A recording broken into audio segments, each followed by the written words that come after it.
नमस्कार महादेव, आप सभी का स्वागत है संस्कृत एग्जाम यूट्यूब चैनल पर। हम लोग यूपी पीजीटी का पीवाईक्यू देख रहे थे जो 2000 में पूछा गया था। उसको हम लोग देख रहे थे जिसका पार्ट 3 है, जो कि आप लोगों को प्रीमियम पर दिख रहा होगा, कुछ रिकॉर्डेड भी दिख रहे होंगे। तो आप प्रयास करिएगा सभी प्रश्नों के उत्तर देने का। जैसे आप लाइव क्लास में उत्तर देते हैं उसी तरीके से आप इन सभी प्रश्नों के आप उत्तर दीजिएगा। चलो हम प्रारंभ करते हैं, क्योंकि समय हम लोग ज़्यादा खराब नहीं करते हैं। हम लोग 20-25 मिनट में आपका जो पार्ट 3 है, हम लोग 25-25 क्वेश्चन एक एक पार्ट में कर रहे हैं, क्योंकि लाइव क्लास नहीं है इसलिए हम ज़्यादा क्वेश्चन नहीं करा रहे हैं। ठीक है, 25-25 क्वेश्चन ही लेकर हम लोग चल रहे हैं।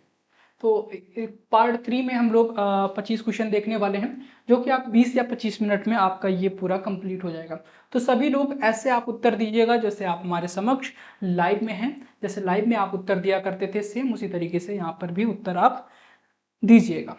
पहले प्रश्न की ओर चलते हैं, क्योंकि 50 प्रश्न हो गया था, उसके आगे के प्रश्न हैं।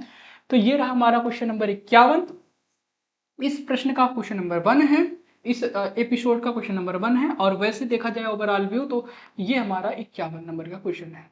द प्लस यत का शुद्ध रूप होगा। द धातु के साथ में हम यत प्रत्यय लगाएंगे तो क्या रूप बनेगा? दायः बनेगा, दियम बनेगा, देयम बनेगा, फिर दायम बनेगा। तो द धातु के साथ यत प्रत्यय लगाएंगे तो क्या रूप बनेगा? क्या रूप बनेगा? क्वेश्चन नंबर हमारा ये रहा 51। 51 का राइट आंसर क्या होगा? अगर हम द धातु के साथ यत प्रत्यय लगा रहे हैं तो कैसा रूप बनेगा? तो देयम बनेगा। ये ध्यान रखना, राइट आंसर सी होगा। अचोयत या सूत्र है अचोयत, जिससे यत प्रत्यय का विधान होता है। और ऐसे धातु के साथ, किस धातु के साथ? अचांत धातु के साथ। अचांत से तात्पर्य यानी जिस धातु में, जैसे ये आपका पट हुआ ना, पट, तो इसका अंत आपका हलंत है, यानी हल वर्ड से है, तो अच वर्ड नहीं है, तो इसलिए इसमें आपका यद प्रत्यय नहीं लगेगा। तो इसे आप ध्यान रखिएगा। हमारा ये प्रत्यय हमारा किसके साथ में लगेगा? अचांत धातु के साथ। द धातु आपने देखा तो इसका जो अंतिम वर्ड है वो क्या है? आ है। चलिए क्वेश्चन नंबर 52 पर आए। पच धातु में कत प्रत्यय, इसे बहुत लोग ता प्रत्यय भी बोलते हैं, मुझे बोले सर आप इसे ता प्रत्यय बोला करिए। चलिए, तो ये रहा पच धातु में कत प्रत्यय लगाकर रूप बनेगा तो क्या रूप बनेगा? यदि हम पच धातु में कत प्रत्यय लगा रहे हैं तो क्या बनेगा? पचिता बनेगा, पक्ता बनेगा, पक्वा बनेगा, पचता बनेगा। तो क्या रूप बनेगा? 52 का राइट आंसर क्या होगा? इसका आप सभी आंसर बताएंगे। यदि हम पच धातु के साथ कत प्रत्यय लगा रहे हैं ना तो क्या रूप बनेगा? पक्वाह, इस तरीके का रूप बनेगा। और राइट आंसर हमारा क्या होगा? सी होगा। चलिए क्वेश्चन नंबर 53 पर आते हैं। इसका आंसर क्या होगा? फटाफट आपके सामने चैट चल रहा होगा, हाँ, उसमें आप सभी आंसर बताते हुए चलिएगा। 53 है गणपति। गणपति में अड़ का रूप होगा गणपति प्लस अड़। ठीक है, अड़ प्रत्यय है तो क्या रूप बनेगा? गणपत्यड़ बनेगा, या फिर गणपतिम बनेगा, या फिर गाढ़पत्यम बनेगा, या फिर गाढ़पतम बनेगा। तो क्या रूप बनेगा? 53, क्वेश्चन नंबर 53 है। 53 का राइट आंसर क्या होगा? तो जब गणपति में अड़ प्रत्यय लगेगा तो क्या बनेगा? गणपतिम बनेगा। राइट आंसर हमारा क्या होगा? बी होगा। कैसा रूप बनेगा? गणपति में इस तरीके का रूप गणपतम, सॉरी, गणपतिम नहीं बनेगा, गाढ़पतम इस तरीके का रूप बनेगा। हमारा राइट आंसर क्या होगा? डी होगा। राइट आंसर डी होगा। गाढ़पतम इस तरीके का रूप बनेगा। क्वेश्चन नंबर हमारा 53 है। 53 का राइट आंसर हमारा डी होगा। गणपति में जब अड़ प्रत्यय लगेगा तो गणपतिम नहीं बनेगा, गाढ़पतम इस तरीके का रूप बनेगा। चलिए क्वेश्चन नंबर हम आते हैं 54 पर। लावड़िका, लावड़िका का स्त्रीलिंग क्या होगा? लावड़िका, इसका स्त्रीलिंग क्या होगा? लावड़िकी, लावड़िक, लावड़िका, या फिर लावड़िकिनी, या फिर लावड़िजा। क्या रूप बनेगा? लावड़िका का स्त्रीलिंग क्या होगा? इसका स्त्रीलिंग में क्या रूप बनेगा? क्वेश्चन नंबर 54 है। 54 का राइट आंसर क्या होगा? तो लावड़िका, इसका स्त्रीलिंग रूप जो बनेगा लावड़िकी बनेगा। लावड़िका का स्त्रीलिंग का रूप क्या बनेगा? लावड़िकी। चलिए क्वेश्चन नंबर हम आते हैं 55 पर। लौकिका नाम ही साधु नामर्थम वाग अनुवर्तते, वागानुवर्तते ऋषीणाम पुनराद्यानाम वाचम अर्थो अनुधावती। यह उक्ति श्लोक किस ग्रंथ से है? तो यह उक्ति कहाँ पर आपको प्राप्त होता है? शिशुपाल अभिज्ञान शाकुंतलम में, शिशुपाल वधम में, उत्तर रामचरितम में, या फिर रघुवंशम में। 55 का राइट आंसर क्या होगा? 55 का राइट आंसर क्या होगा? 55 का राइट आंसर यानी यह जो हमें कहा ऋषिणाम पुनराद्यानाम वाचम अर्थो अनुधावती, यह हमें कहाँ पर प्राप्त होता है? यह जो श्लोक है यह उत्तर रामचरितम में मिलता है। बिल्कुल राइट आंसर सी है और मुझे मालूम होगा सभी लोगों ने आंसर सी बताया है। 56 कस्य कस्य कस्यांत कस्यांत्य सुख मुपनतम दुख मेकांततो वा गच्छत्युपरि च दशा चक्रने विक्रमेण। तो यह आपका श्लोक है। इस श्लोक के माध्यम का, इस श्लोक का संदेश क्या है वो आपको बताना है। संसार परिवर्तनशील है, कस्यात्यंतम सुखम उपनतम दुख मेकांततो वा। इसका मतलब क्या है? यानी यह जो श्लोक है इसका संदेश पूछ रहा है कि क्या संदेश देने का यह श्लोक प्रयत्न कर रहा है। संसार परिवर्तनशील है, दुख में स्थिर रहना चाहिए, दुख परिवर्तनशील है, नीच का साथ नहीं करना चाहिए। तो यह जो श्लोक है इस श्लोक का अर्थ पूछ रहा है। तो क्या है? क्वेश्चन नंबर 56 है। 56 का राइट आंसर क्या है? इसका जो अर्थ है, इसका अर्थ यही है कि जो दुख सुख है, सुखम सुखम उपनतम दुखम दुखम एकांततो वा। इसका मतलब यही है कि जो सुख दुख है वह परिवर्तनशील है। राइट आंसर हमारा क्या होगा? सी होगा। 57 का राइट आंसर क्या होगा वो आपको बताना है। सुजनः खलु वृत्त्यानुकंपकः स्वामी निर्धनकोऽपि शोभते पिशुना पुनरुद्रव्य गविर्तो दुष्करः खलु परिणाम दारुणा। इस श्लोक यानी है जो श्लोक है किस ग्रंथ में है और उसके कवि हैं? तो कौन है? मृच्छकटिकम का है, शूद्रक उसके कवि हैं, भर्तहरि है, नीति शतकम का है, किरातार्जुनीयम भारवी और मेघदूतम कालिदास। तो यानी यह जो है सुजनः खलु, तो ये आपको बताना है, ये बहुत प्रसिद्ध इसकी सूक्ति भी है। तो आपको बताना है ये किस ग्रंथ का है और किस कवि ने लिखा हुआ है। 57 का राइट आंसर क्या होगा? तो आप सभी ध्यान रखना, ये कहाँ का है? यह मृच्छकटिकम का है और इसके लेखक कौन है? शूद्रक हैं। चलिए आगे चलते हैं। क्वेश्चन नंबर हम आते हैं 58 पर। इसमें क्या कह रहा है?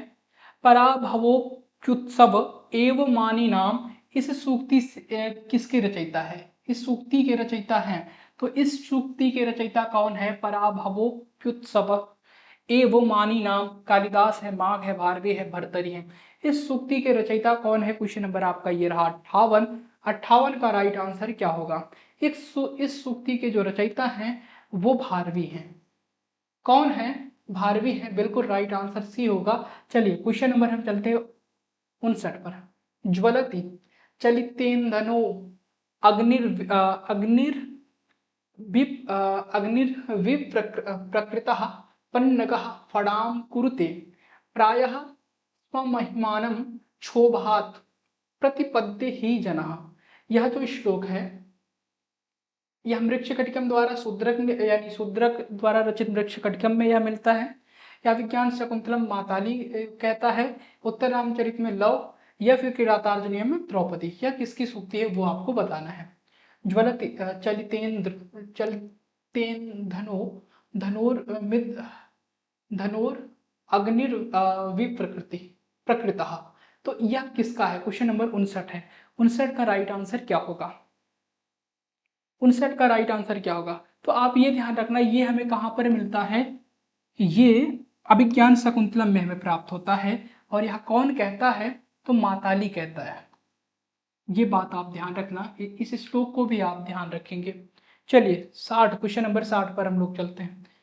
निम्नलिखित वाक्यों में शुद्ध है तो निम्नलिखित वाक्य में शुद्ध आपसे पूछ रहा है, त्वया सह अहम चित्रम द्राक्ष्यामि, तव सह अहम चित्रम द्राक्ष्यामि, या फिर त्वया सह अहम चित्रम द्राक्ष्यामि, त्वया सह अहम चित्रम द्राक्ष्यामि। क्वेश्चन नंबर 60 है। 60 का राइट आंसर क्या होगा? 60 का राइट आंसर क्या होगा?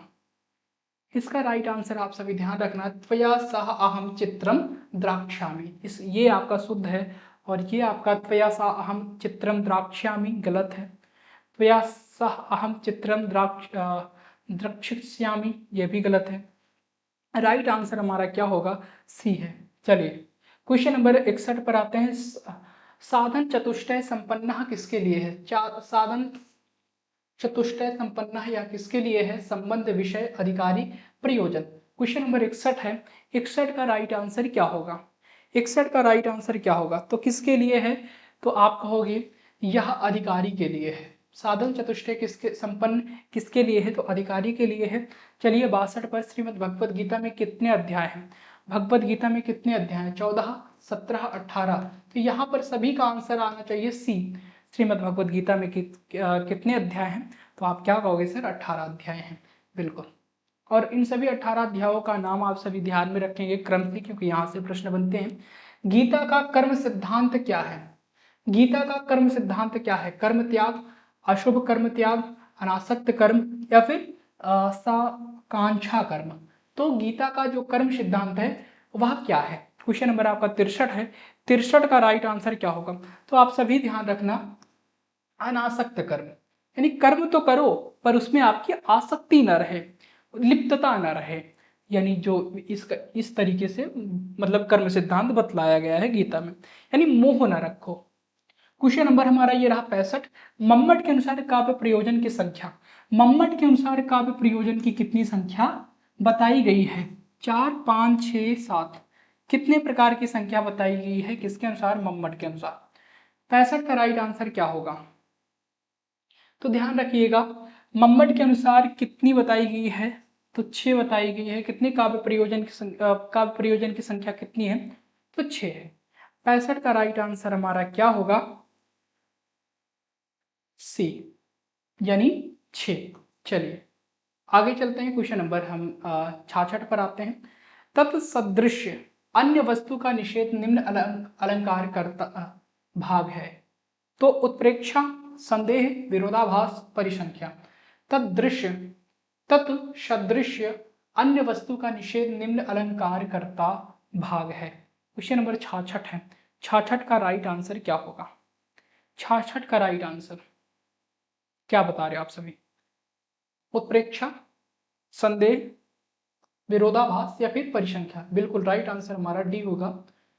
तत्सदृश अन्य वस्तु का निषेध निम्न अलंकार करता भाग है, तो परिसंख्या है। क्वेश्चन नंबर हम आते हैं 67 पर। साहित्य दर्पण में परिच्छेदों की संख्या है। साहित्य दर्पण में परिच्छेदों की संख्या कितनी है? 8 है, 10 है, 7 है, 9 है। साहित्य दर्पण में परिच्छेदों की संख्या कितनी है? 67। क्वेश्चन नंबर 67 है। 67 का राइट आंसर क्या होगा? कितनी है? तो आप क्या कहोगे? सर 10 है। साहित्य दर्पण के अनुसार परिच्छेदों की संख्या कितनी है?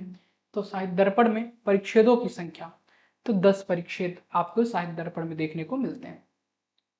क्वेश्चन नंबर 68 है। लक्षणा के 80 भेद किसने किए हैं? लक्षण के 80 भेद किसने किए हैं? वामन ने, विश्वनाथ ने, मम्मट ने, कुंतक ने।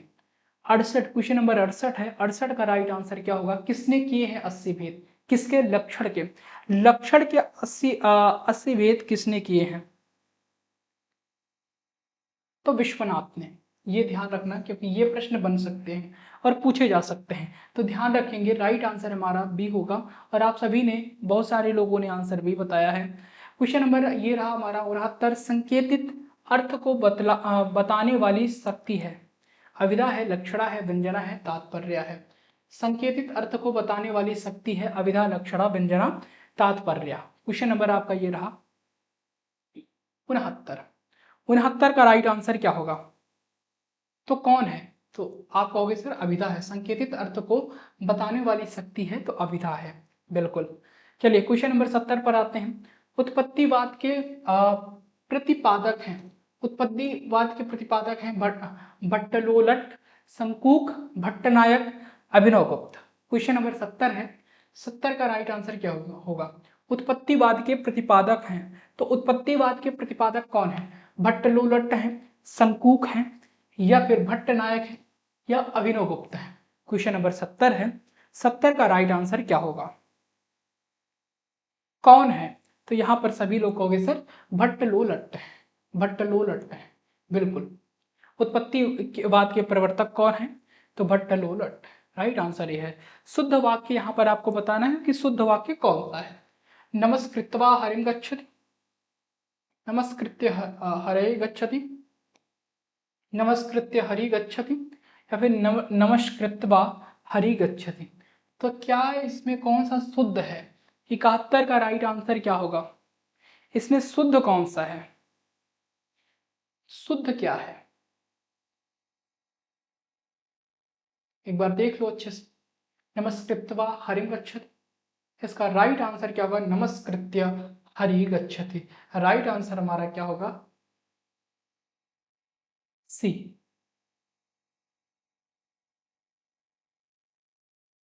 क्वेश्चन नंबर हम आते हैं 72 पर। अधोलिखित वाक्यों में एक वाक्य शुद्ध है। अधोलिखित वाक्यों में एक वाक्य शुद्ध है, तो कौन सा वाक्य शुद्ध है? रामाः दीनाय धनम ददन्ति, रामा दीनान धनम ददन्ति, रामाः दीनम धनम ददति, या फिर रामाः दीनाय धनम ददति। क्वेश्चन नंबर 72 है। इसमें कौन सा वाक्य है जो शुद्ध है? कौन सा वाक्य इसमें शुद्ध है 72 में? क्वेश्चन नंबर 72 है। 72 का राइट आंसर क्या होगा? रामाः दीनाय धनम ददन्ति, रामाः दीनान धनम ददन्ति, या फिर रामाः दीनम धनम ददति, रामाः दीनाय धनम ददति। क्या इसका राइट आंसर होगा 72 का? 72 का क्या राइट आंसर बताओगे आप सभी? सी सही है या फिर डी? तो यहां पर राइट आंसर डी होगा, रामाः दीनाय धनम ददति। चलिए क्वेश्चन नंबर हम 73 पर आते हैं। 17वां स्वर्गम आगक्षण वाक्य का ऋजंत रूप होगा, तो ऋजंत आपको बताना है। 17वां स्वर्गम अगमयत, शत्रुन स्वर्गम अगमयत, या फिर शत्रुन स्वर्गम अगच्छन, 17वें स्वर्गम अगमयत। क्या राइट आंसर होगा 73 का? 73 का राइट आंसर क्या होगा?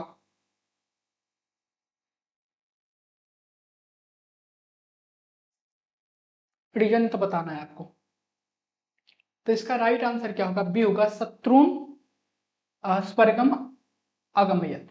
राइट आंसर हमारा बी है। और आप में से कितनों ने इसका आंसर भी बताया है 73 का? चलिए नेक्स्ट प्रश्न की ओर आगे चलते हैं। क्वेश्चन नंबर ये रहा 74। आसने उपविश्य प्रेक्षते, आसने उपविश्य प्रेक्षते वाक्य का दूसरा वाक्य है आसनम उपविश्य प्रेक्षते, आसनम प्रेक्षते, या फिर आसनात् प्रेक्षते, आसने प्रेक्षते। आसने उपविश्य प्रेक्षते वाक्य का दूसरा वाक्य है आसनम उपविश्य प्रेक्षते, आसनम प्रेक्षते, आसनात् प्रेक्षते, आसने प्रेक्षते। 74 का राइट आंसर क्या होगा? 74 का राइट आंसर आप सभी क्या बताओगे? बिल्कुल इसका राइट आंसर सी होगा, आसनात् प्रेक्षते। क्या होगा? आसनात् प्रेक्षते। 74 का राइट आंसर सी होगा। उपविश्य प्रेक्षते वाक्य का दूसरा वाक्य क्या होगा? आसने, तो आसनात्। चलिए क्वेश्चन नंबर हम आते हैं 75 पर, और यह इस एपिसोड का आखिरी प्रश्न है। इसमें क्या पूछा है? रामेण बाणेन हतो बाली, इस वाक्य का कर्तृवाच्य रूप है, तो कर्तृवाच्य रूप पूछ रहा है। रामेण बाणेन हतो बाली, तो इसका कर्तृवाच्य में क्या बनेगा? जो कर्ता है उसको प्रथमा में करेंगे, कर्म को हम द्वितीया में करेंगे। ठीक है। रामः बाणेन बालिम हतवान, या फिर रामेण बालेन बालिम हतः, रामः बाणेन बालिम हतवान, रामेण बाणेन बाली हतवान। क्या इसका राइट आंसर होगा? एक बार आप सभी बताओ, उसके बाद हम बताते हैं। Question number 75। 75 का राइट आंसर क्या होगा? कौन सा सही है?